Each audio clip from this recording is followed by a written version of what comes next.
않기 때문에 예를 들어서 뭐 회계감사, 외부감사 등등을 원하지 않기 때문에 일부러 권리 능력을 취득하지 않는 경우가 있습니다. 이와 같은 이유로다가 수많은 권리 능력 없는 사단이 존재하게 됩니다. 따라서 우리는 이와 같은 단체에 대해서 법적 규율을 어떻게 할 거냐의 문제가 됩니다. 적용 법규에 대해서 우선 민법에 명문 규정이 있는 것 들어보면은 재산 소유를 총유로 본다라는 얘기입니다. 총유는 예를 들어서 문중에 토지가 있다 했을 때 문중의 토지 소유 형태가 총유라 하는 겁니다.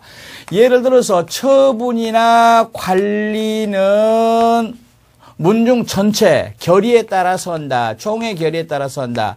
그러나 그것의 사용과 수익은 각 사원, 각 문중, 종원에게 맡겨져 있다. 처분 관리와 이렇게 사용 수익이 이렇게 둘로 쪼개져 있는 것이 총유 특징이 되겠습니다. 그리고 특별법에 따라서 부동산 등기법에서는 등기 능력이 인정됩니다. 문중 이름으로 등기됩니다.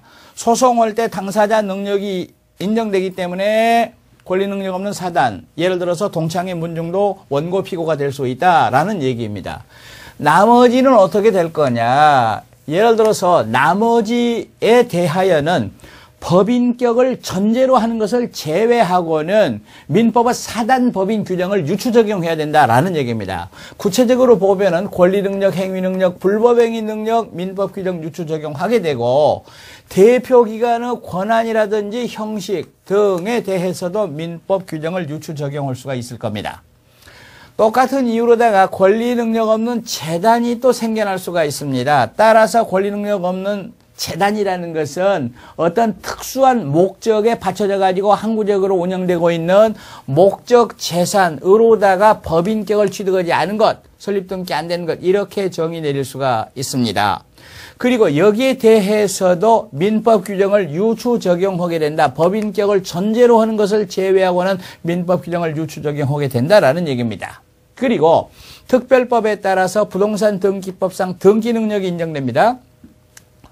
소송법상 당사자 능력도 인정이 됩니다. 그리고 재산 귀속 관계는 신탁의 원리를 적용해야 될 것이다. 다시 말하면 재산 관리자의 고유 재산과 구별되는 어떤 목적에 받쳐진 재산, 신탁의 취지에 따라서 관리되는 재산을 구별해야 되기 때문에 신탁법을 유추 적용하게 될 것이다. 이렇게 얘기할 수가 있겠습니다.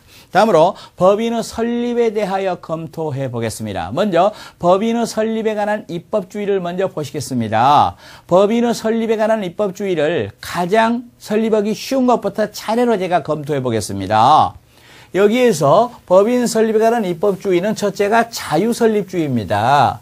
법인의 실체를 갖추기만 하면 그때부터 법인격이 인정된다라는 얘기입니다. 예를 들어서 정관을 작성하고 총회가 구성되고 등등 실체만 갖추면은 그때부터 법인격을 취득한다는 얘기입니다. 뭐 등기 이런 거 필요 없다는 얘기입니다.